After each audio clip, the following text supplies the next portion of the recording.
ആദ്യമായിട്ട് ചേട്ടായുടെ കൂടെ വരുമ്പോഴത്തേക്കും നമുക്ക് എവിടെ കിടക്കുന്നുള്ള ഇത് വരുമല്ലോ, എവിടെ കിടക്കണമെന്ന് എനിക്ക് അറിയില്ല. അപ്പം ഞാനിങ്ങനെ നിന്നു, ചേട്ടായി പോയി അപ്പുറത്തെ മുറിയിൽ കിടന്നു. അപ്പം 1.5 വർഷം അച്ഛൻ്റെ അമ്മയുടെ കട്ടിന് താഴെ പാവിരിച്ചാണ് കിടന്നത് അച്ഛൻ. നമ്മളൊരു ആവശ്യങ്ങൾക്കൊക്കെ പോകുമല്ലോ, കല്യാണം അങ്ങനെ പുറത്തൊക്കെ പോകുമല്ലോ, അപ്പം എല്ലാവരും കൂടെയാണല്ലോ പോണേ. അപ്പം അവിടെ ചെല്ലുമ്പോൾ ചേട്ടായോട് ചോദിക്കും, രതീഷേ നീ ഇത്ര വർഷമായിട്ട് നിനക്ക് മക്കളൊന്നും ഉണ്ടായില്ലടാ എന്നൊക്കെ ചോദിക്കും.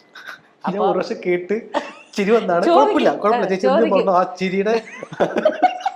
ചോദിക്കുമല്ലോ. അപ്പൊ സ്വാഭാവികമായിട്ട് ഇല്ലടാ മക്കളൊന്നും ഉണ്ടായില്ല. എടാ വല്ല കുടുംബമ്പലത്തിലൊക്കെ പോയൊരു നേർച്ച വഴിപാടൊക്കെ കഴിക്കാൻ മേലായിരുന്നോ?